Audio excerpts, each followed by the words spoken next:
Hello guys, and welcome back to my channel. So I know my review is a little late, but I had to come and do a review because the TLC movie, I have been waiting and waiting for it, and it finally arrived, and it was way more than I expected. I really had to keep reminding myself that it was not the actual TLC.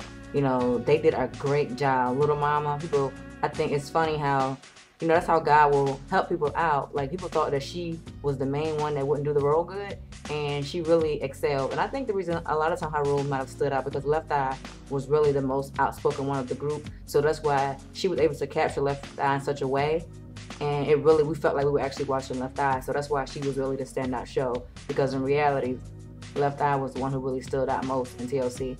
But that group was the group that, you know, all of the girls of my era, that's right now, if you're late 20s and 30, I'm 30 years old, and that was the group that we all grew up on and we loved. Everyone loved TLC. When Crazy Sexy Cool came out, you couldn't tell us nothing. Yes, when all those songs came out, and just to hear their stories. So, because so many people judged them when they, you know, went bankrupt, they were thinking, oh, they went on a wild spending spree, when in reality, they never got enough money to go on a spending spree. You know, they were selling all this great music. I tell people, like, back in the 90s, people were actually producing better stuff than what's coming on the radio right now, and they received less money.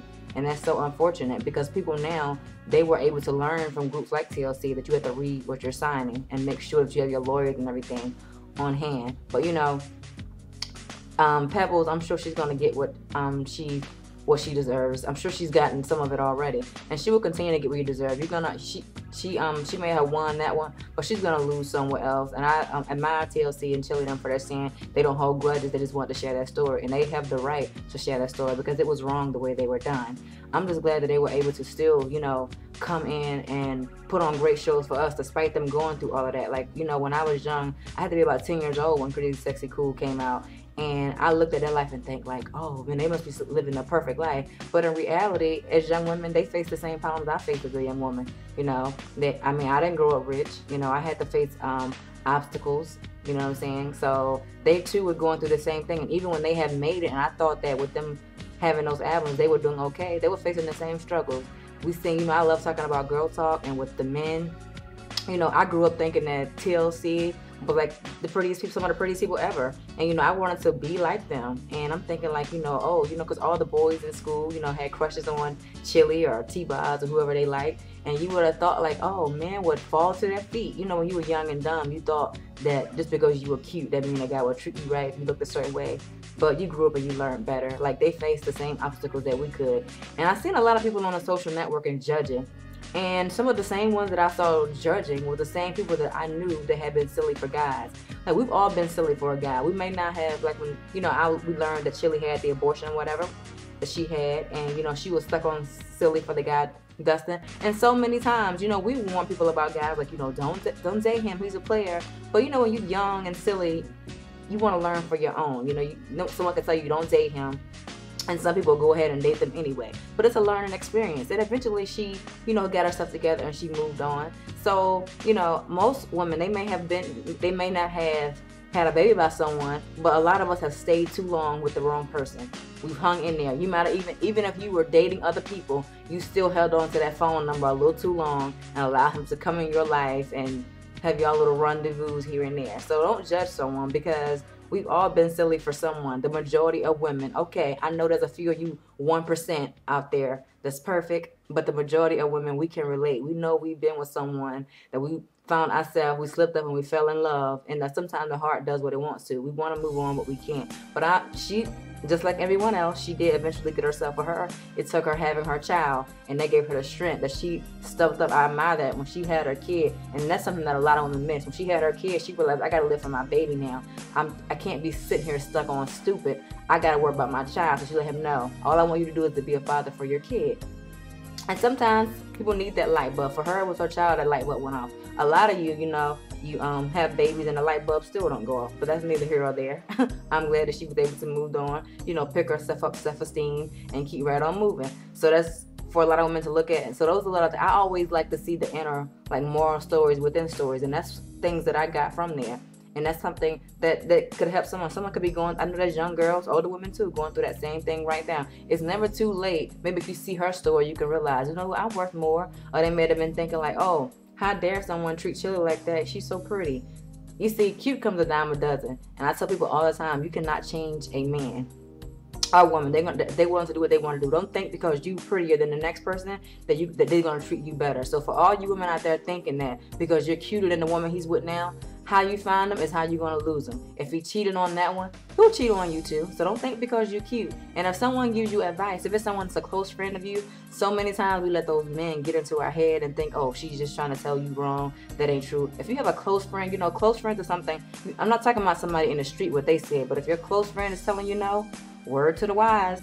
Yeah, if your close friend is telling you shouldn't be talking to that person, 9 times out of 10 they're looking out for your best interest. You know, I warned several people that were close to me. It's up to you to listen. And if they don't listen, you know, be a good friend. Don't come to them with that I told you so, because they don't need to hear that. You know, just be a good ear to them, comfort them, and move on. That's what her TLC friends was them. I love the fact that they became a sisterhood. You know, T-Boz and Left Eye, they knew each other, but you know, they came in with Chili and they comforted her just like a sister, not throwing it up in. You know, she had that one thing when she said, I told you about her, but at the end of the day, they were there for each other. You know, T-Boz and her became single mothers. And another thing is sickle cell. I have a person that I grew up with that has that. And, you know, I talked to her on Facebook. I can remember the very day when I was growing up, you know, on the bus. I grew up in Mississippi originally. And I can remember, I was very young then. I had to be, I don't know, I was between the age of probably 8 and 10.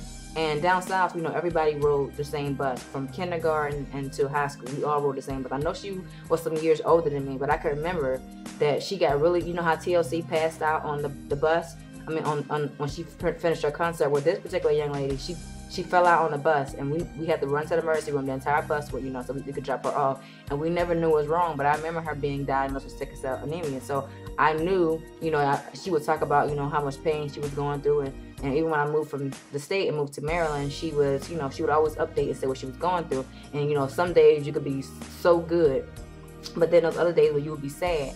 And, you know, she posted on Facebook about, you know, going through it, and it was a tear moment for her, because also she was told that she couldn't have children. But, you know, God always has the final say.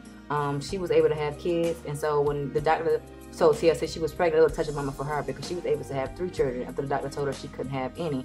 And every day, you know, it's still a struggle for her. She's going through blood transfusions and things like that. So it's something that's really, really hard to go through. So I'm sure a lot of people T-Boz helped by, you know, sharing her story, because there are going to be some days where you get, you know, you don't feel like you're pretty and things like that. And I'm sure T-Boz, you know, by her being able to relate, like that Unpretty song, I don't even have a sickness, but there's some days that we all don't feel our best. And I remember when that song first came out, Unpretty, it was like, buy your hair if it won't grow. You can fix your nose if you say so. You can buy all the makeup the man can make, but if you can't look inside you, find out who am I to. In a position to make me feel so damn unpretty. I love that song, Unpretty. Like, that's truly true. You have to look inside the mirror. Don't let we all have some shortcomings, but don't let anyone make you not feel pretty. I laughed through the movie and I teared up. I'm a sucker for tears when it comes to movies and sad parts come, or if someone cries on TV or a movie, I don't have to even know them.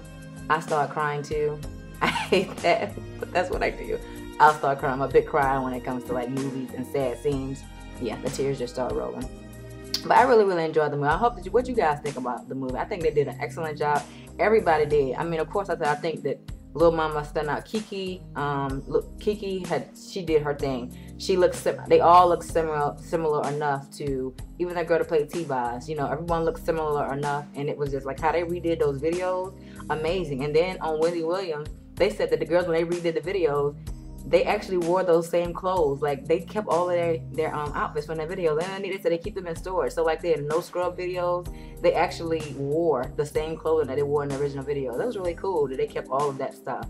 And I'm excited about seeing their 20 album. I'm definitely gonna support it and buy it. I love TLC. Like I said, I grew up on them, and all of the 90s music, you know, 90s and anything before the 90s was the best to me. Some of the early 2000 music was great, but that stuff is just great. So it was just nice to see that they too were on stage performing, and they might have not been knowing where their next meal coming from, but they put on a happy face and they really just gave their heart out. And that's why I'm always a firm believer that people that has been through something in life, they're the best performances. And people I'm not trying to be racist. If I offend anyone, oh well, get over it. I'm not racist by no means.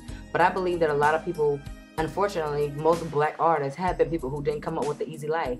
Most people that are artists that are black, they have been through something. They've been through struggles. So when they sing, it's just like when they perform, they're giving it all they got because that's their outlet. When you hear like, I think that Mary J. Blige, she may not have one of the best voices, but when she sings, you can feel what she's singing about. Like she's been through that heartbreak. She knows what it feels to not be loved, to have someone do you wrong. So when she's singing, she's singing from her soul. You can feel it. So I think that sometimes those kind of people can beat like someone that has a better voice to them because you can feel that they've been there.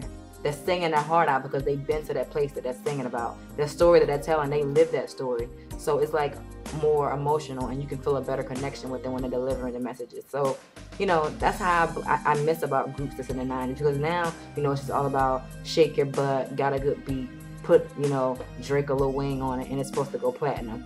Back then it wasn't like that. Like they were singing messages like, what about your friends? Yeah, that made us think. Appreciate your friends around it. The little whole fun creep. Yeah, I creep. Little fun stuff. Because come on. And don't go chasing waterfalls. It was messages within all. Another standout message in the video to me was how so many times women will let men come between them and their friends. Never do that. I'm blessed to have friends that don't do that, but I've seen many women let men come through there and make them think that their friends don't have their best interests. Speaking of that broke ass Larry in the movie, how he had T-Boz thinking that, even if you were the standout person in the group, they were a group, they were a sisterhood. So he tried to come in there and make her think like, oh yeah, you need to go solo, you're doing all the best things, they ain't looking out for you, this, that, and the third. And yeah, he was pretty much about trying to break the group up. Broke ass Larry. And then she didn't even know, because she wasn't talking to her homegirl, that his brother was married. He was in there trying to make her think her friends was trying to get over on her. In reality was, he was all up in there trying to get his hands in on her money and her talent. That's all that was. Broke ass Larry trying to break up the group. So many times, I see so many women, they do that.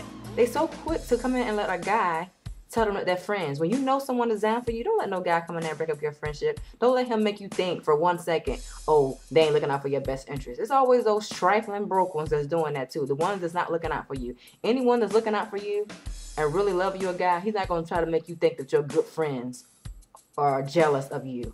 Only man that wants somebody to think that somebody's jealous of you when you got a no good man, 90% of the time, it's a no good man trying to do you wrong and your friends are trying to warn you about him. And they're trying to make you, they're going to want to make you think that your friends are crazy.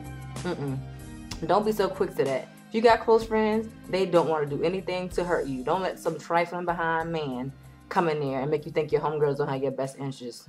Don't be walking around here acting like them reality TV women that's making fools out of themselves to get a check. Yeah, I said it. Don't do that. If your friends are telling you something, listen to their advice. My friends are like my sisters and my brothers, the guy friends that I have. I value their opinion. I know they're not going to tell me anything that's going to hurt me. So, no man can come to me and tell me that my friends are trying to make are jealous of me and what they have. If they're telling me something, it's because you're trifling and you need to go. And you will be gone. Toot-toot, toodles, to the left, to the left. I'm glad that, they had fixed things before, the T-Boz and then Left Eye and everybody fixed everything before Left Eye went on her trip to Honduras. I mean, the movie showed it that way, so I'm hoping that's the way it went. They fixed things actually and patched it up before she left. Because, that's why my mom always told me, you shouldn't go to bed angry. You shouldn't part angry from someone because you never know what's going to happen. And another thing is, my mom always said sometimes people can feel death on them. And I felt like, she felt it coming, because she kept saying I need to go here to clear myself spiritually. And she was all over the place. And, God rest her soul. She had been through so much. She lost her dad on the same day that she finally got her deal. And then you think you made it and you got someone there that's taking your money, pebbles. So it seems like, every time she took one step forward, it seemed like you're taking a step back. And then, she went through with the guy she ended up, the football player, had to burn his house down. He did her wrong. Then you got the guy Larry, was doing her wrong. So, she had some people doing her wrong. She stepped in there and, the people that did have her best interest, which were her group members, she thought they were trying to hurt her too. So she kept saying, I need to clear myself spiritually. And my mom said, sometimes you just can't sit still sometimes you can feel it coming. So I don't know if that was the case for her when she went to Honduras or not. But my mom just always said sometimes people can feel like something's getting ready to happen to them. So that's the way things go. Not sure if that's true. She feel like she could just feel something coming, so she just wanted to get away. But you know, God makes no mistakes. So no matter what, you know, it was just her time to go. I mean, I felt like she was going too soon, but I had to remind myself that whenever God takes someone, He doesn't make no mistakes. I mean, she's definitely at a better place now. She don't have to deal with the troubles and the judgments of this world. Because let's be real, I remember when Whitney Houston died. One thing I told my friend, I said, you know, I used to be. Mom used to always tell me growing up that she was ready. You know, my mom's a preacher, and she, you know, she always been a Christian since my entire life. So she always say, you know, baby, she's like, baby, you know, the Bible says that death is gain, and I didn't understand that when I was young. I'd be like, well, Mom, I don't want you to die, and I don't want to die. But like the older I get, I understand. I say, you know, I told my friend, I said, you know, I'm ready. I'm ready. You know, if something happens, I said, don't get me wrong, I'm in no rush, but I now understand. Like even with Whitney Houston passing away, I remember when her death came. And I can remember when she, you know, Whitney Houston has one of those voices that when she is undeniable. Like in her prime, to me, no one can touch Whitney Houston's voice. You know, and I think she was really hurting. And when she, you know, had her drug addiction, whatever problem she had.